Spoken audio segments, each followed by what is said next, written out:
isang napakasipag na kapatid natin sa pananampalataya, Siya po ang ating head ng Ministries Development Network. Ayan po, So, ready na po ba ang lahat?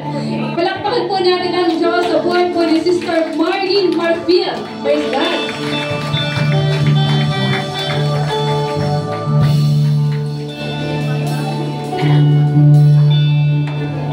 Magandang umaga po sa bawat isa. Ako po si Sister Marlene Marfil, taga Lancaster po, at kinagagala ko po na makasama kayo sa umagang ito. First time ko po na makibahagi sa JL Navarro. Kaya masayang-masaya po ang aking puso na makasama po kayo na something new, di ba? Pagka may bagong masaya, parang bagong domer, no? At mga bagong kakilala. Praise God. Palakpakan po muli natin ang ating Panginoon sa umagang ito. Amen. At sabihin natin sa katabi natin, binibigyan kita ng karapatan na turutin ako kapag ako ay hindi nakikinig. Napakaganda ng mic, no? Ganda, praise God. Mamahalin ata to, praise God. No? So, ang ating topic for today, so we will talk about something very important, the Christian family. Ang family po, kasama po ba natin ang ating family sa umagang ito? Amen, praise God. No? Ang pamilya po ay dinisenyo po ng Diyos, hindi po yan inimbento ng tao. Kaya hindi po aksidente na siya ang nanay mo, ang tatay mo, kapatid mo. Hindi rin aksidente na nandito ka, nabuhay ka sa mundong ito. Hindi ka man pinalano ng Diyos, ay ng nanay at tatay mo, pinalano ka po ng Diyos. Later on, mag-share ako ng mga ilang testimony tungkol sa aking buhay, sa aking family. At in-intend po ng Diyos yung families natin to be the foundation of the society. Kasi ang family po ay the smallest unit of our society. Kaya po, kung ang isang pamilya ay sira, maaaring masisira po ang ating society. Kaya po, sa umagang ito, ating pong pagnilayan ang kahalagahan po ng pamilya po natin. At of course, ang family po is the reflection of His love on earth. So, ang question po, what makes a family truly a Christian? So, let's go to our foundation verse bago tayo manalangin. Ang sabi po sa Psalms 127 verse 1, unless the Lord builds the house, the builders labor in vain. Unless the Lord watches over the city, the guards stand watch in vain. Tayo po ay manalangin. Pwede po natin hawakan ang kamay ng ating kapamilya, asawa, kapatid, pinsan man yan, or kung wala kang ng kasamang pamilya, kapatid, pamilya pa rin tayo, no? Spiritual family. Hallelujah. Dakilang Diyos, kami po ay nagpapasalamat at pupuri, Panginoon, sa iyong pagmamahal, sa kadakilaan mo, sa dakilang katapatan mo sa buhay ng bawat isa, lalo na sa aming pamilya. Ngayong umaga, Panginoon, dalangin ko na samahan mo kami na makarinig ng iyong mga salita, ng iyong mga fresh revelation, Lord God. Dalangin ko sa aking mga kapatid na makikinig sa umagang ito. I pray, Lord, that you will empower them. I pray, Lord, that the power of the Holy Spirit will move in this place, will convict us, Lord God, will teach us, will rebuke us, O Lord. Turuan mo kami ng iyong mga salita, Panginoon, sa umagang ito, na sa pag-uwi namin, dala-dala namin ito, at hindi ito basta-basta mananakaw ng kaaway, Panginoon. Your word today will never return null and void, but it will serve, it will accomplish its purpose to everyone's life, Lord God. At sa iyong abang lingkod, Panginoon, na nakatayo, Lord God, dalangin ko ang iyong pagkilos, ang kapangyarihan mo, dahil wala akong magagawa apart from you. Wala akong kapangyarihan. Sa iyo lamang ako aasa sa umagang ito, Panginoon. Salamat, Lord. At ibinabalik namin ang pinakamataas na papuri at pagsamba sa pangalan ni Jesus. Amen. Muli po, palakpakan po natin ang ating Panginoon ulit. Dahil exciting po ang ating topic this morning. Dahil alam ko, napapanahon po ito sa Psalms 127 verse 1. Malinaw po na we can build houses. We can build careers. Pwede tayong maging successful sa ating career. Makapagpatayo tayo ng magagandang bahay. Hanggang ilang floor ba ang gusto nyo? Habang tumatanda, no, paunti ng paunti yung floor na gusto mo. Dati gusto ko hanggang 4. Ngayon, okay na yung hanggang first floor. No, napapagod. No, we can build dreams. But if God is not the builder of the family, lahat ng iyon ay mawawalan po ng saysay. Kahit gaano po ka-successful ang ating pamilya, maraming laman ang pera natin sa bangko, sa GCash, no? Kung wala po ang Diyos sa tahanan natin, kahit lahat meron po tayo, possessions, dito sa mundong ito, hanggang earth lang kasi yan eh. Lahat ng yun po ay mawawalan po ng saysay. Walang saysay. No? Kaya importante po na kung feeling mo ngayon ang pamilya mo ay very fragile, huwag po kayong ma-discourage kasi ang Panginoon po ay very specialized sa rebuilding ng broken homes. Ako po ay, hindi naman kami totally broken family, pero hindi po naging maganda yung foundation namin. Kasi modesty aside, ang father ko ay nagkaroon din ng iba. Pero pinangako ko, pinanalangin ko talaga sa Panginoon na in my generation, makakat yung curse na nagkaroon yung family ko. So kung ano man yung brokenness na naranasan mo sa pamilya mo, ipag-pray mo na, Lord, in my generation, cut the curse. No? Ikaw yung tatayo sa pamilya mo na magdadala ng pagpapala at ipapamana mo yung generation after generation. Dahil tandaan niyo po, ang kasalanan hanggang 5th generation yan eh, 4th to 5th generation, talagang merong sumpa. Kaya ipanalangin mo, maging covenant mo kay Lord, Lord, in my generation, ako magdadala, igagamitin mo ako. Amen po. Kaya po, may mga KKB po ba dito? Amen. Ay, wala po KKB. Asa po mga KKB? Yan, no? In the future. May KKB din po sa likod. In the future, kayo po ay magbibuild ng family. Kaya kahit wala pa po kayong sariling pamilya, asawa, ito na rin po dapat ang maging standard ninyo. Diba? Napakasaya, no? Na ang napakasarap, no? I-enjoy yung bunga ng panalangin. Sa other version po ng Psalms 127 verse 1, ang sabi po, without the help of the Lord, it is useless to build a home or guard a city. So ang strong family, ang malakas na pamilya is not built on money, education, or achievements. Pero of course, kailangan po natin yan, but it's not the end all at the all. Kasi marami dyan, mayaman, maraming pera, no? Nasa exclusive school, pinapaaral ang kanilang mga anak, pero hindi Diyos ang pundasyon. No? Sa konting problema lang, talagang nadadala na ng bagyo. So, ang totoong malakas na pamilyang strong family po, it is built on Christ. Sabihin po natin, Christ. So ask yourself, no, kahit hindi niya na po kung sagutin sa umagang ito, who really builds my home?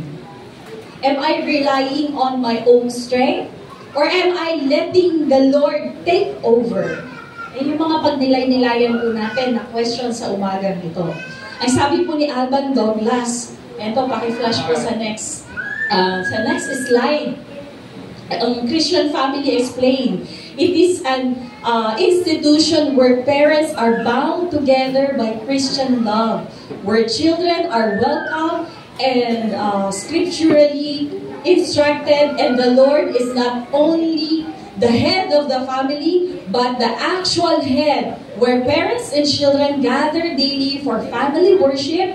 Christian family consists of God-fearing parents and God-fearing children. So, ang mga magulang, hello po sa ating mga magulang, isa na rin po akong magulang, no? Tayo po ay bound by Christian love. Hindi pwedeng bago tayo mag-establish ng pamilya at bago mo planuhin na maging magulang ka, kailangan ikaw mismo na-establish mo na that you are bound by Christian love. Kasi we cannot give what we don't have. No? Kasi mahirap kung ano yung, magre-reflect po kasi yan kung paano natin itrato ang ating mga anak. Kaya nga ngayon pa lamang, dapat sa sarili mo, in my generation, ang lagi kong ipapakita sa pamilya ko at sa mga anak ko ay pag-ibig. At ang ating mga anak ay dapat po natuturuan na ng salita po ng Diyos. Nai-instill na namin sa kanila ang banal na pagkatakot sa Diyos. Kaya po, maraming paraan po kung paano po natin yan magagawa. Tandaan po natin, sabi po doon sa explanation about Christian family, na ang Panginoon po is the actual head of the home. Hindi lang siya basta guest, hindi lamang siya basta tatawagin mo lang kapag may problema. So, ang parents and children, dapat po nag-gather together for daily worship. Kaya po, importante din po, every Sunday, no, dapat kasama din po natin ang ating family na as much as possible.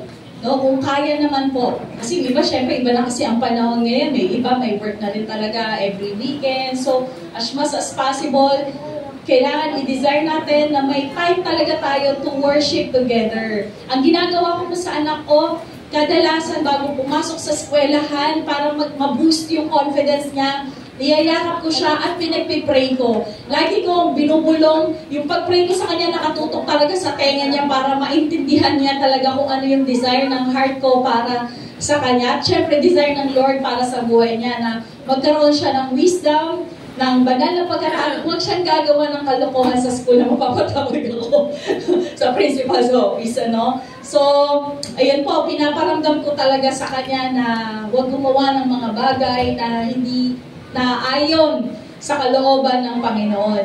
Ang true Christian family is not perfect. Okay, hindi naman kailangan 100%, no? Hindi nagkakamali, hindi tao lamang po tayo. Kaya lang po, nagiging perfect ang isang family because itong family nito, sinurrender ang sarili, ang family sa Panginoon. And remember, we are not perfect, but we have a perfect God. Amen? Kaya po, kapag ang isa sa inyo ay nanghihina, bibigyan ng kalakasan yung isa. Yung isa, hihahatakin niya. Ito, si Mr. nanghihina, si Mrs. hahatakin niya si Mr. para magkaroon ng kalakasan. Pero what if parehas nanghihina? Parehas kayong lumapit sa Panginoon para sa kalakasan. Kaya kailangan po, ang ating Panginoong Jesus is not just guest in the family. Kasi pag guest, paminsan-minsan lang po, no? Paminsan-minsan lang. Pag may bisita, di ba, doon ka maglilinis, ilalabas lahat ng mga pinggan na itinatago-tago mo. No? Kasi nga, guest. No? Pero hindi po ganon. Jesus is the Lord over our family. Yan po yung lagi natin idideklara. Amen po ba? Amen. Amen. Kasi po, napakahirap sa isang pamilya na hindi Diyos ang pundasyon, na hindi Diyos ang kinakatakutan. Mahirap po sa isang pamilya na mas takot po tayong mawalan ng pera, mawalan ng trabaho, kaysa matakot po sa Diyos. Although nakakatakot naman po talaga, pero meron po tayong sovereign God that Jesus is our Jehovah Jireh, our great provider. Amen po. Amen. So, ano nga ba yung disenyo po ng Diyos sa pamilya po, sa isang Kristiyano po, no? God designed family relationships with order. So, husband and wife, and the relationship between husband and wife, the relationship between parents and children. Kung ang mundo may sariling definition po ng family, ang Diyos po may mas mataas na standard. So, let's start with marriage, the foundation of the family. Kasama po ba natin ang ating Mr. o Mrs. Umagang ito? Hindi. Yung iba po, hindi. Okay lang po yan, kasi syempre may mga pagkakataon po talaga na yung kagaya ng mga OFW, ano po, o yung iba talaga may work. Pero ang mahalaga sa puso natin, no, ang foundation po natin ay ang Diyos. Kasi po, alam niyo po, ang kapayapaan sa isang pamilya ay napakamahal. Hindi po yan kayang bilhin ng pera. Hindi po. Kasi, napakahirap ibaba ng pride. Tama po? Napakahirap ibaba ng pride. Kailangan po natin ng kalakasan mula sa Panginoon. Kaya po, ang kapayapaan sa pamilya ay napakamahal. Hindi po yan cheap. Pero kapag nakamtan po natin yan, abay, kahit anong problema, may kapayapaan. Pero saan nga ba nagmumula ang kapayapaan? Sa Panginoon, hindi po sa kayamanan. Kasi marami po dyan may pera, may billions, may Rolls Royce, pero hindi na po nakakatulog. No? Talagang bothered every day because ganun talaga. Tawa talaga ako sa payong. Makapangyarihan po ang Diyos. Wala po tayong maitatago sa Kanya. Hindi man ngayon, hindi man bukas. Kita nyo nga po ang nangyari sa ating bansang Pilipinas. Umulan lang ng malakas. Dati, there's rainbow after the rain. Ngayon po, after ng rain, there is baha, and the buhaya is there. At ganun po talaga ka-powerful. Wala pa tayo, pinaulan lang ng Diyos. Lumabas na ang totoo. No? Hindi natin talaga maano yun. So, magkaroon ka man ng billion. Biruin nyo ang 1 billion. Gusto nyo bang ubusin ang 1 billion in 1 year? Para maubos mo ang 1 billion, sa isang taon, dapat gagastos ka ng 2.7 million a day. Sarap, no? No? Ilang church na po ang magagawa natin dyan? No? Ilang outreach na po ang mabibuild natin? Pero hindi po ganun ang Diyos. Hindi po ganun. No? So, let's go back sa marriage, sa husband and wife. Kaya po, sabi ko nga po, ang kapayapaan po, ay nagmumula po talaga sa Diyos. Sabi nga po sa kanta, kapayapaan, nagmumula sa iyo. Alam niyo po yung kanta niyan? Yun yung naalala ko. Lagi ko po yung naaalala yung kapayapaan, nagmumula po sa Diyos. Kaya po, ano nga ba ang role ng isang husband? Kaway-kaway po, pwede pong sumigaw ng malakas na amen ang mga husband dito? Amen, ang mga poging husband. Pogi, presence of God inside. Sa Ate Marlene, pogi, presence of God inside. Physically and spiritually, syempre. Kasama na dyan ang mga anak ng Diyos, pogi po yan, kumikinang, papogi ng papogi. Kasi may kapayapaan. Kaya pag yung kapatid mo nakatulog, may kapayapaan kasi talagang Lord, ikaw na bahala. Nakatulog na sa upuan. Matindi po yung kapayapaan na nararanasan niya sa mga oras na to. So, ang ating husband ay tinawag po bilang head of the family. Ang sabi po, ano po sabi sa Ephesians chapter, pwede po natin i-flash, ang Ephesians chapter 5 verse 23 to 25. Ano po ang nakasulat? So, He's the head of the family at ang sabi, love your wife as Christ loved the church. Sinabi po sa Ephesians chapter 5 verse 25. Kung pwede po natin ma-flash sa ating mga screen para makita po. 23. Ephesians chapter 5 verse 23 to 25.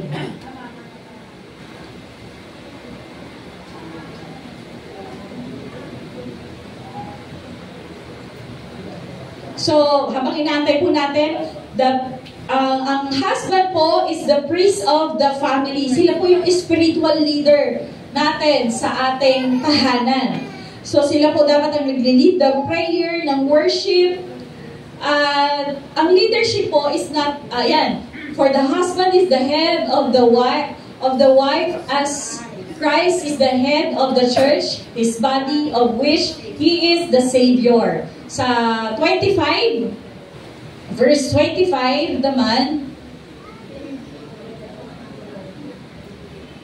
husbands, love your wives just as Christ loved the church and gave Himself up for her. So, Kaya kayong mga husband na nandito, huwag po tayo magbibigay ng dahilan para masaktan po ang ating asawa. So, nakadesign yan na mahalin po natin sila. Nagsasalita bilang isang wife. No? Pero ganoon din po sa wife. Bilang sa isang pagsasama ng mag-asawa, huwag po tayo magbibigay ng dahilan para magkaroon po tayo ng doubt sa isa't isa. Kailangan andun po palagi ang katapatan, syempre ang pagmamahal, at hindi po natin magagawa yun if hindi po si Kristo ang sentro po ng ating pagsasama. Kaya po sa mga KKB na nandito, ipag-pray nyo maigi ang inyong lifetime partner kasi it is a major decision. Hindi pwedeng hilaw pa yung mangga, pipitasin niya na. Sino po ang may alam sa farming? No? Okay bang pitasin ang mga tanim natin na kakatubo pa lang? Ay, tumubo na, umusbong na, pwede na to. Siyempre, pag pinitas mo, hindi ka nasiyan sa lasa, anong gagawin mo? Tatapon mo. So, yung pinitas mo, yung sayang, magtatapon ka ng relasyon. No? Sayang yung itatapon mong oras, yung effort. Siyempre, pera, di ba? may gastos din yan, di ba? Bibili ka ng gift. I-date mo, kakain kayo sa may bilihan ng kwek-kwekang, ng fishball. O, tapos hiningi mo pa yung pera sa nanay at tatay mo, hindi mo pinagtrabahuan. Tama ba yun? Dapat, bago kayo pumasok sa isang relasyon, at i-desire mo na maging husband ka or wife, ipag-pray mo maigi. Masarap i-enjoy ang bunga ng panalangin. There is season for everything. So, ang season mo ngayon bilang isang KKB ay mag-aral ng mabuti. No? Kala niyo madaling mag-asawa. Walang katapusang bayarin. Pero syempre, nandyan si Lord para matustusan lahat. Pero syempre, binibigyan tayo ng wisdom.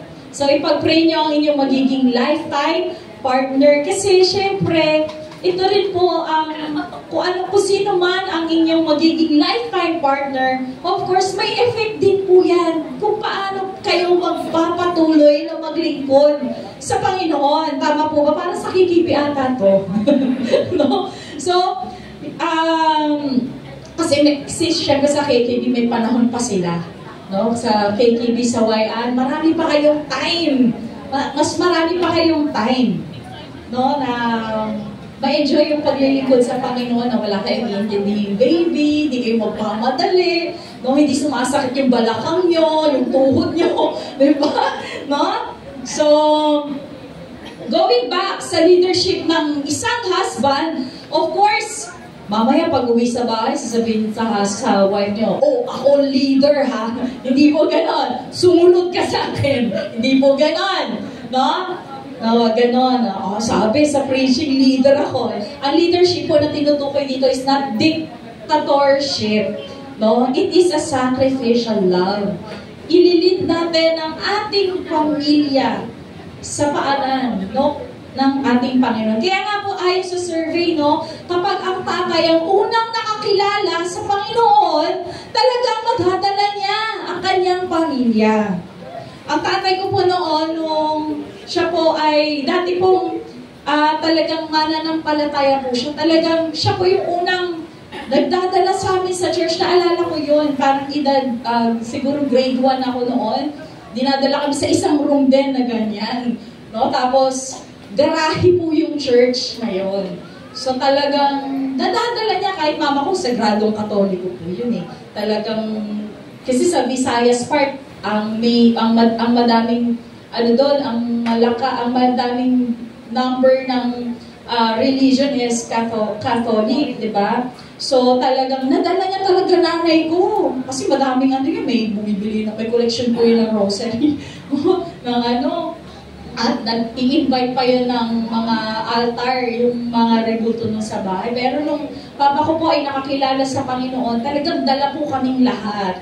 So kaya napaka-important po ng leadership ng isang tatay sa tahanan. At napakapalad po ng mga nandito na meron pong ama na talagang nakakilala na po sa Panginoon. Amen? Palakpakan po natin ang ating Panginoon. Kaya po, kung hindi man, wala pong hindi kayang gawin ng Panginoon, lalo na sa ating mga panalangin. Alam ng Diyos yung desire niya, ang desire natin para sa ating pamilya.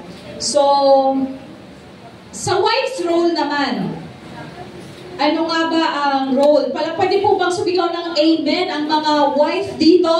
Amen! Amen! So, sabi, submit to your husband as unto the Lord, according to Ephesians chapter 5, verse 22. So, tayo po ay magsasubmit. Sabi nga po, nung si Adam pa lamang yung nasa mundo, ang sabi ni Lord, it is not good for a man to be alone. No, I will make a suitable partner, suitable, no, hindi compatible. Ay, parehas tayo ng favorite, red. Baka tayo talaga meant to be. Ganun kasi mga kabataan, no? Compatible kasi yung basis. Naku, parehas kami ng favorite. Tok nene din. Compatible kami. Matipid. No? Pero sabi ng Lord, suitable partner. Kaya nauna nga si Adam, no? Tapos kinreate si Eva sa kadyang. Kaya scientifically, science muna tayo, hindi po talaga pantay ang ribs ng mga lalaki. Kaya pag-uwi niyo sa bahay, bilangin niyo. Totoo po, kahit Google niyo pa yan, kahit i-ChatGPT niyo, hindi po pantay. Kasi nga po talagang kinuha po tayo sa tadyang. Kaya merong suitable. Kaya na-invento ang salitang kabit kasi nakikikabit sa ibang ribs. Hindi nila ribs. So, ganun po. So, modesty aside, no? Biro lamang po. So, ibig sabihin, sa KKB ulit. Naman to si Ate Marlene, KKB na naman. Do not run. Sa mga KKB girls, do not run after your Adam because talagang kayo ay nakalaan na. No? Kaya huwag niyong ipilit. Huwag maghabol. Huwag kayo ang manliligaw. Please. No? Do not run after your Adam because meron talagang nakalaan para sa inyo. And sa mga wife na nandito, pray for your husband daily. According to Proverbs chapter 12, verse 25. Yan po. No? Kailangan. Imbis na tayo ay dumada, nagrarap, umaga, hanggang gabi. Gandaan natin sa prayer. No? Kasi baka daig pa natin yung mga sikat na rappers sa umaga. Lalo na pag ayaw gumising ng anak, no? Una, gentle ka na, gising na. Pataas na tayo. Nagiging ano na. So, prayer po, ang pinakamagandang regalo po natin sa ating asawa. At yun po na ang magagawa natin talaga everyday. Kasi hindi po natin kayang kontrolin ang bawat sitwasyon. Pero syempre sa prayer. So, serve with love and diligence. So, hindi pwedeng habang nagre-ready ka ng pagkain, nagiging flying saucer yung kutsara, yung ano. Dapat may gentleness, may ano, yung pagluluto may pagmamahal. The main ingredient is love. Ang sarap ng luto mo. Siyempre, ang ingredients doon ay love. So, yung paglalaba mo, kahit nag-away kayo kagabi, kusutin mo pa rin with love. Kulang na lang sakalin yung damit ko. Ay, nawala po. Lobat na po ata. O malikot lang talaga. Hindi, okay pa. Kulay dilaw. Lobat na, okay pa. So malikot lang po talaga. So tandaan niyo po, submission is not weakness. Sa ating mga kababaihan, kahit na ikaw ay mas may mas narating sa buhay, ikaw ang mas edukada, ikaw ang mas may malaking income, it doesn't mean na ikaw na ang boss. No, submission is not weakness. Ito po ay kalakasan po.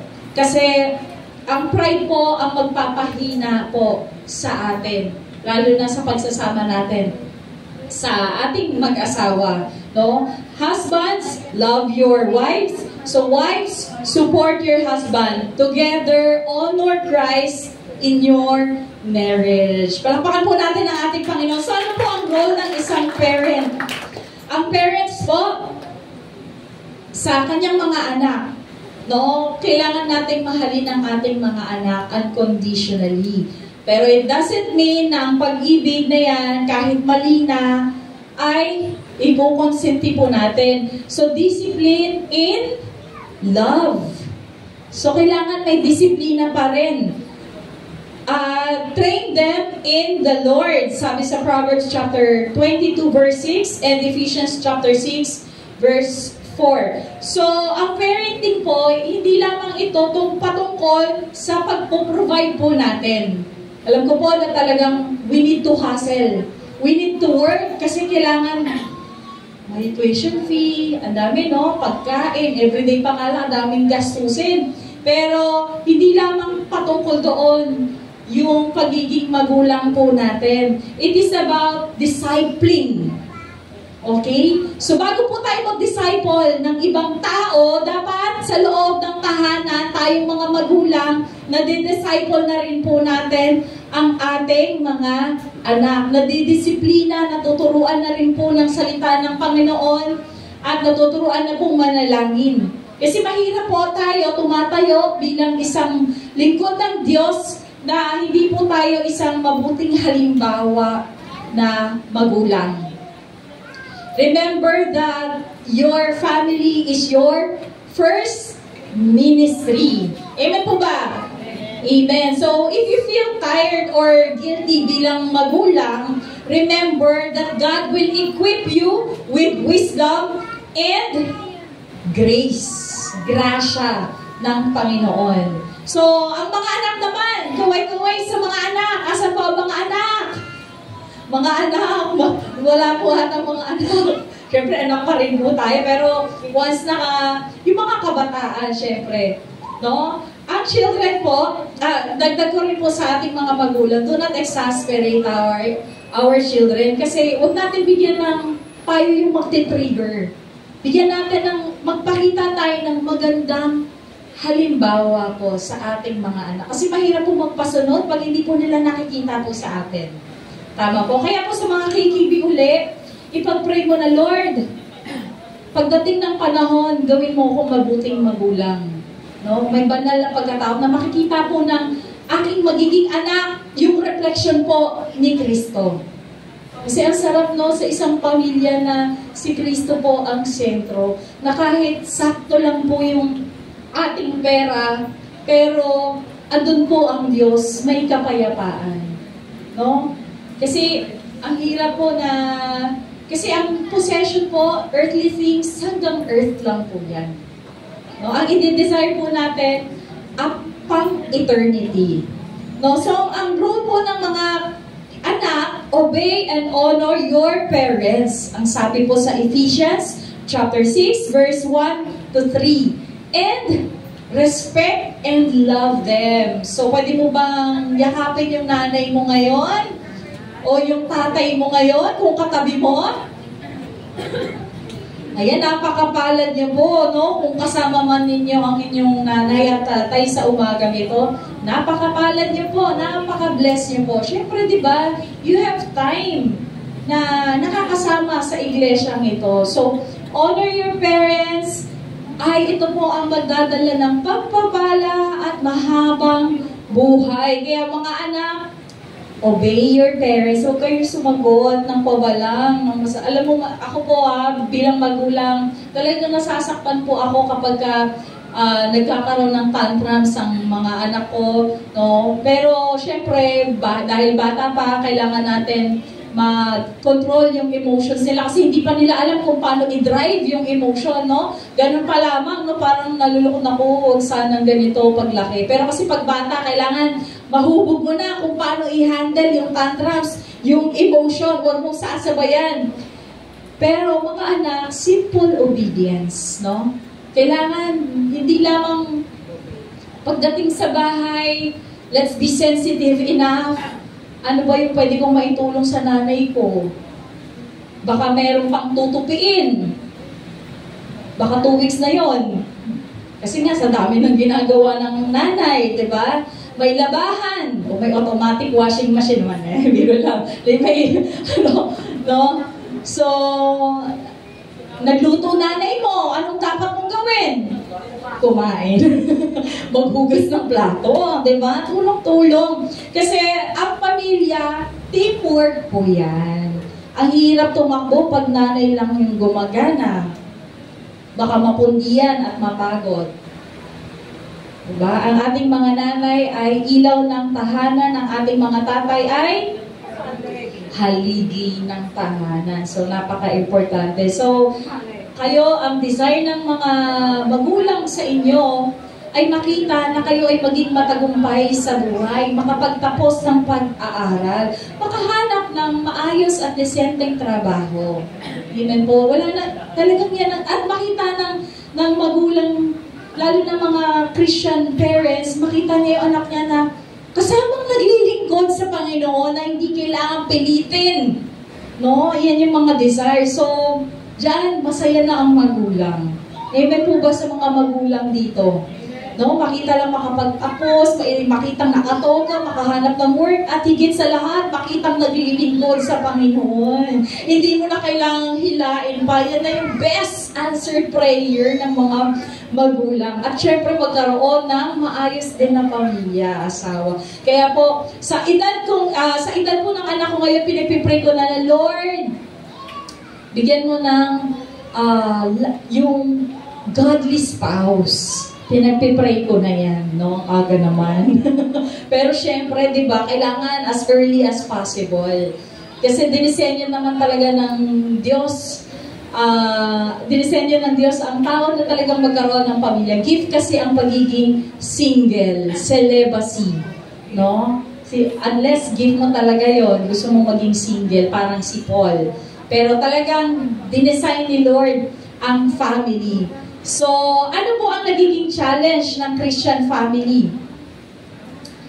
So, ano po kadalasan? Talagang marami, no? Divorce or separation, money conflicts, media influence, abuse, and violence, and lack of spiritual discipline. At madali na, talagang ngayon sa social media na talagang madali na kasing mag-post. No, ang dali na mag-browse ngayon, kaya kailangan po nating ingatan kung ano yung kiniklik natin at kung ano yung pinopost po natin.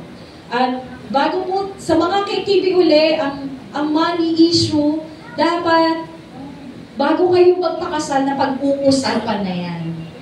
So, hindi pwedeng hindi. Kailangan. So, dapat, sa kadalasan kasi pag nag-aaway dahil nawawala na ang budget. Kaya kailangan, imbis na mag-away, maghawak kamay, pagtulungan, mag-pray. No? So, abuse and violence and lack of spiritual discipline. But remember that we are not hopeless. God is faithful to strengthen families who trust Him. Kaya tayo, bilang pamilya, magtiwala po tayo sa Panginoon. Kasi lagi pong nandyan ang challenges. Hindi po tayo tatantanan ni Satan na masira yung pamilya natin. Kasi pag nasira nga ang pamilya, damay talaga lahat. No? Kaya tandaan niyo po, we are not hopeless. Sabihin po natin, we are not hopeless. We are not hopeless. So, hindi niyo po kailangan takbuhan yung family struggles or kailangan iwasan. Run to God together as a family. Huwag po magkanya-kanya. Kailangan may unity po. So, family is the best thing. Family is a gift. Sabi po dito, family is a gift through ups and downs. They love you. They are... Sorry, medyo malabo kasi mata ko. Family is the best thing you could ever wish for. They are there for you during the ups and downs and love you no matter what. So, treasure your family. Ako po, wala na pong nanay. Kinuha na po siya ni Lord parang 12 years o 13 years ago. So, habang may chance na kasama niyo po ang inyong magulang, treasure it. No? Habang maliliit pa ang ating mga anak, treasure it. Kasi hindi forever hihingi ng dede, hindi forever magpapatakpik, magpapakamot sa likod, no? Hindi forever magpapayakap, magpapahalik. So, treasure every moment na nandyan ang pamilya mo. So, forgive quickly, love deeply, and pray continually. So, ang karakteristik po ng isang Christian family, ito po yung kadalasang nagiging fruit po, no? May joy over trials, kahit may pagsubok, may kagalakan, orderliness, because ito po ay dinesign po ng Diyos. God is God of order. Grace, dahil kailangan po natin mag-forgive. No, grasya po ng Diyos yung tayo po ay nakakapagpatawad. Service to each other and to God, and standing firm against worldly culture. Kasi hindi tayo basta susunod sa uso. Hindi porket uso ay tama. Hindi porket uso, susundin na natin. Kundi magpapakatatag po tayo sa salita ng Diyos. So, kailangan i-guard nyo po ang inyong pamilya. Ang inyong mga anak, bantayan nyo po kung ano po ang binabrowse sa Google, sa Facebook. Hanggat maaari, dapat alam nyo po muna ang password. Hindi dahil sa walang tiwala, kasi kailangan po nating gwardyahan ang isa't isa. So, sa mga asawa dyan, huwag na kayo magtago ng password ng Facebook, ng ATM, yung password, no? Huwag maglihim na. Huwag magtago ng payslip. Dapat alam nyo kung ano ang mga lakad, kung saan ang lakad today, bukas, and forever. Huwag magtatago. No, kung uuwi ng late, magsabi. Ganun din po sa mga KTP, kung uuwi ng late at may lakad, kung sino ang kasama, pakisabi po sa magulang. No? Kailangan po nating gwardyahan ng isa't isa. Kasi mahirap po yun. Madali tayong atakihin ng kaaway. Amen po? So, dito na po tayo. Magtatapos, yes. Yes. No? 2 Thessalonians chapter 3, verse 3. But the Lord is faithful, and He will strengthen you and protect you from the evil one. Ito po ang assurance po ng Panginoon sa atin that God Himself will protect and strengthen your family. Hindi ko man alam ang eksaktong pinagdadaanan ng bawat isa na naririto, pero alam po ng Diyos kung ano yung bigat o burden na meron ka sa puso mo ngayon.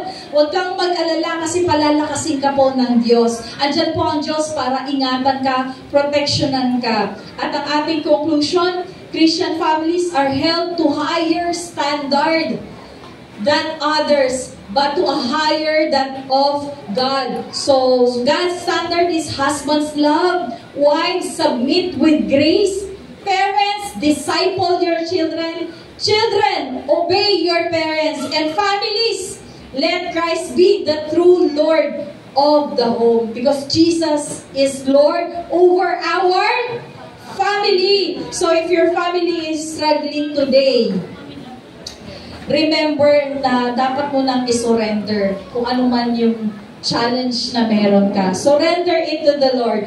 If your family is blessed, still huwag mong kalimutan na gawing sentro po ang Panginoon.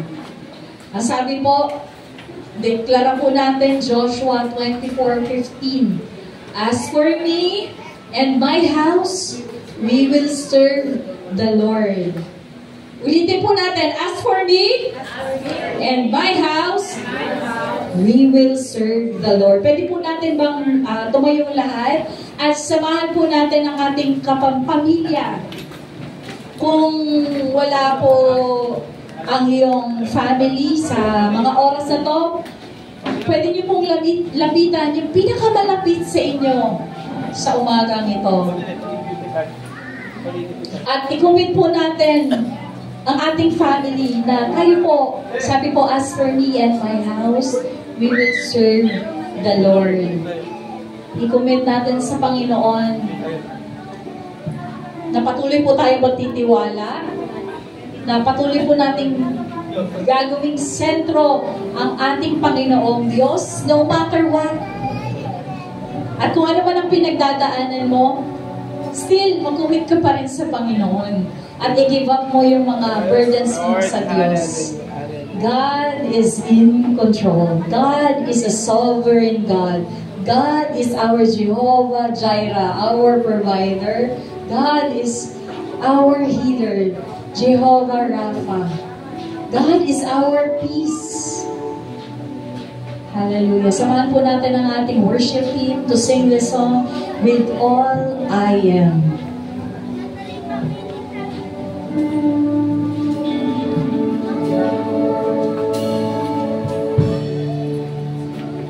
Into your hands I commit again, with all I am, for you, Lord. You hold my world in the palm of your hand, and I am yours forever.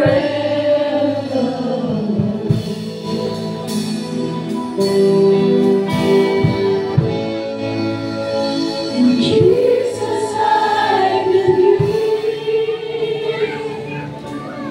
in you, Jesus I belong. To you, you're the reason that I live, the reason that I see, with all I am. Hawakan po natin ang kamay ng ating kapartner or family. Pwede niyo pong yakapin habang kinakanta po ito. I'll walk with you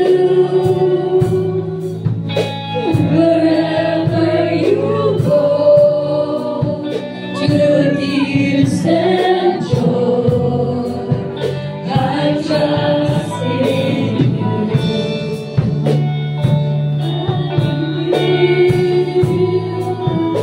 In all of your ways, your promises forever.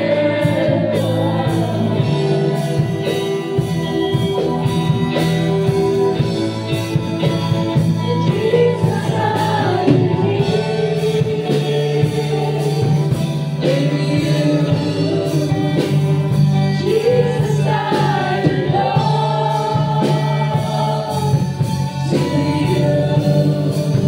You're the reason that I live, the reason that I sing. Jesus, I believe in you. Jesus, I belong to you. You're the reason that I live, the reason that I sing. Can we sing it again? Jesus, I believe in you. Jesus, I belong to you. You're the reason that I live, the reason that I sing. With all I am. Tulad nga po ng aming awitin, Panginoon, sa umagang ito. You're the reason that I live, you're the reason that I sing. Panginoon, sa umagang ito, we commit our hands, we commit our lives together with our family, that we will serve you, that my household, as for me and my household, we will serve the Lord no matter what, O Lord God, even in the middle of challenges, O Lord. Kahit nasa kalagitnaan kami ng bagyo, ng problema, matatagpuan mo kami, Panginoon, na nagpupuri, nagpapasalamat sa iyo.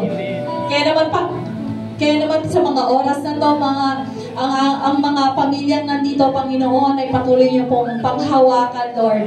Hindi ko man batid kung ano ang kanilang mga pinagdadaanan, kung may nakakaranas man ng kawalan. may nakakaranas, Lord, ng karamdaman, di pagkakaunawaan, Panginoon. Dalangin ko na ikaw ay pumagitna at mangusap sa puso ng bawat isa. Kung may mga pamilyang nakakaramdam ng kawalan ng pag-asa, Panginoon, we are not hopeless. Masabi mo sa iyong pangako, Jeremiah 29:11, for I know the plans I have for you, plans to prosper you, not to harm you, plans to give you hope and future. Kaya naman, Lord, be the center of our family because you are our Lord. Jesus is Lord over Navarro, J.L. Navarro, over our household, O Lord God. Ikaw, Panginoon, ang sentro, Lord God. At patuloy niyo po kaming turuan ang bawat isa, lalo na sa mga magulang, Lord, na i-disciple ang aming mga anak. Give us wisdom to be a godly parent. Bigyan niyo rin po ng wisdom ang mga anak to be a godly children. At sa mga KKB, YN, sa mga single, Lord, I pray for godly spouse in the future, Lord. Give them the wisdom, O God, sa bawat decision na gagawin nila, sa bawat choices nila. Ilayo mo sila sa temptation, Lord God. Protect every family nandito, Lord God, at all costs, Lord. Because itong pamilyang ito na nandito ay sa iyo lamang maglilingkod, Panginoon. Salamat sa pagbibigay ng kagaanan sa aming kalooban sa mga oras na to. Salamat sa pag-asa, Panginoon. And we give back all the glory and honor lahat ng anak ng Diyos. Sumigaw ng Amen! Amen! Praise God!